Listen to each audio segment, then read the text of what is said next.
Parks are geographies of memory and delight, of connection and contemplation. They're places to play, to wander lost in thought, to explore. They provide a soul-satisfying refuge and bring us back to our humanity. A city park breaks the boundaries imposed by the urban environment, boundaries of race, class, neighborhood culture, the street grid, the avoidance of strangers.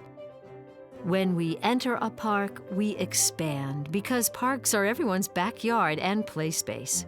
When you go to the park, you're not only all equal, but you all share in the ownership of this space. Whatever your hardship in your community might be, when you're sitting on a bench in Boston Common, it's your turf.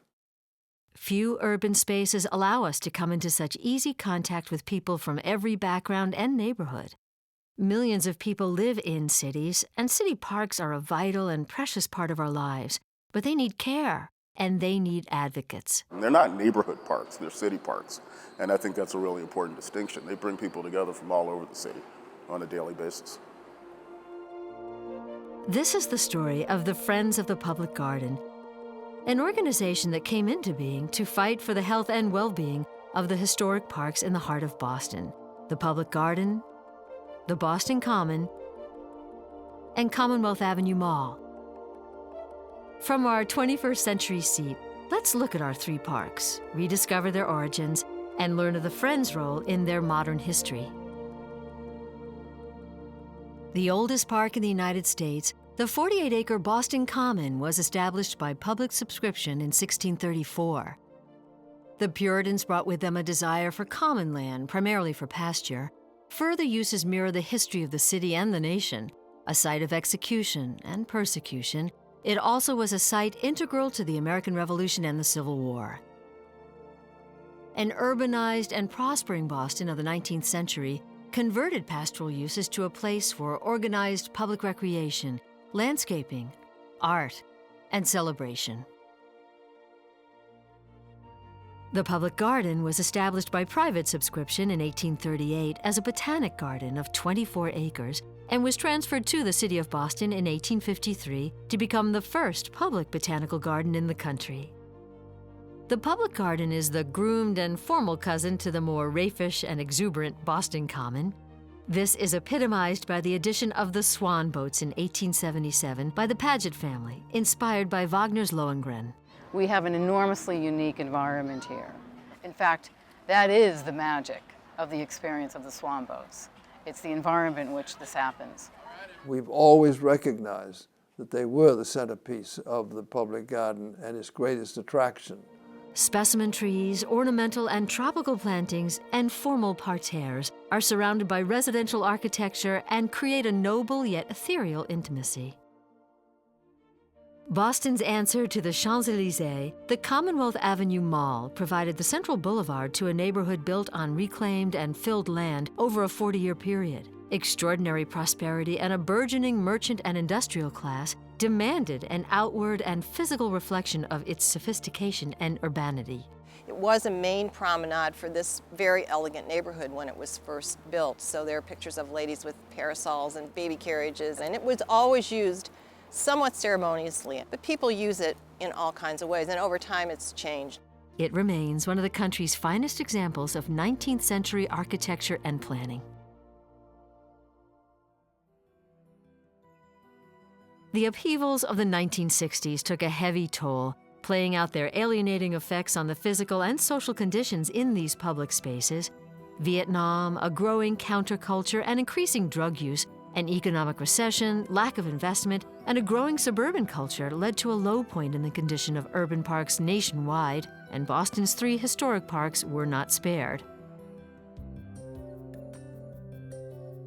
In 1970, the degraded conditions found in the Public Garden alarmed a small band of neighbors. Thus, the Friends was formed, initially to address the deplorable state of the garden. Later, their concerns expanded to the Common and Commonwealth Avenue Mall.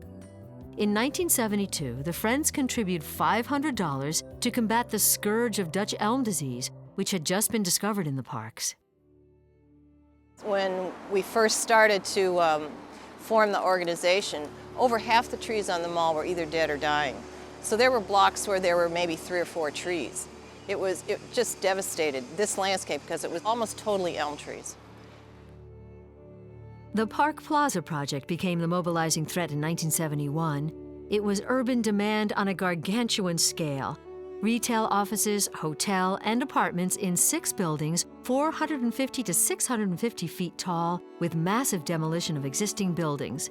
The project proposed for Boylston Street was to restart the construction industry and provide employment and private investment sorely needed in a recession-strapped Boston.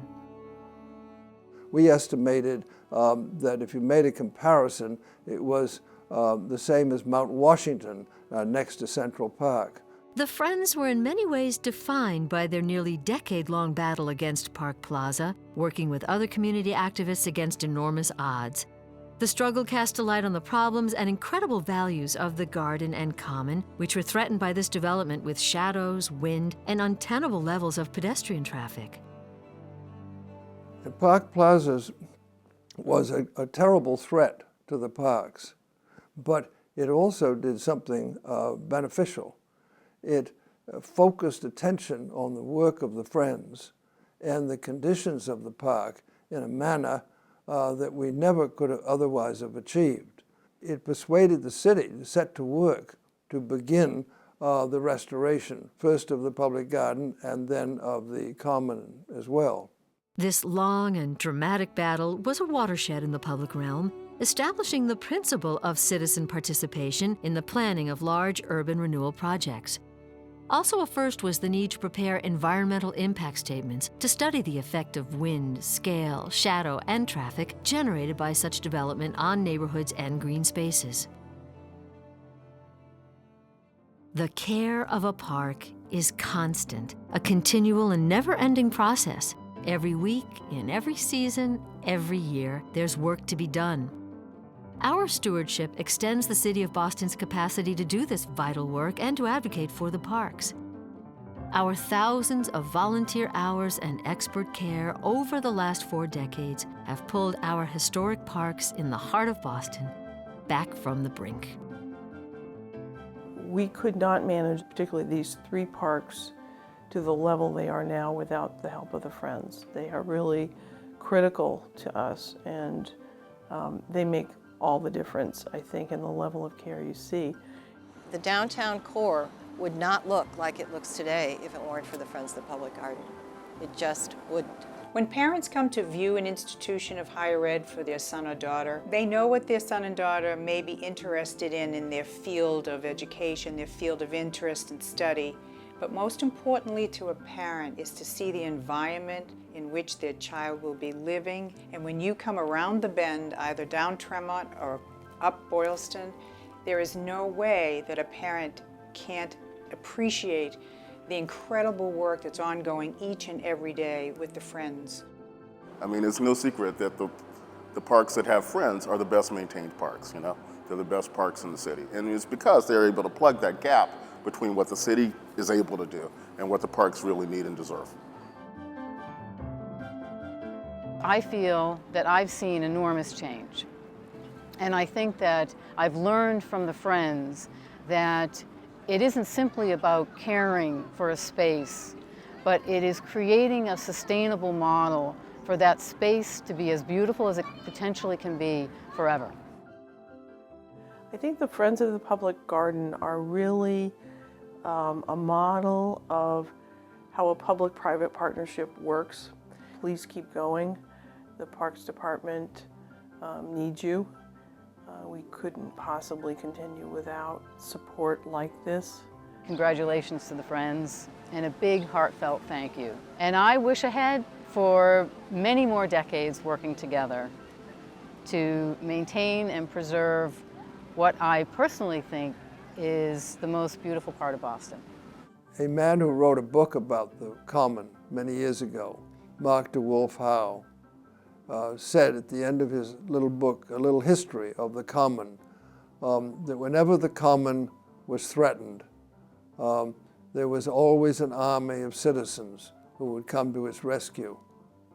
And I think there always will be such an army to care for these special historic green spaces.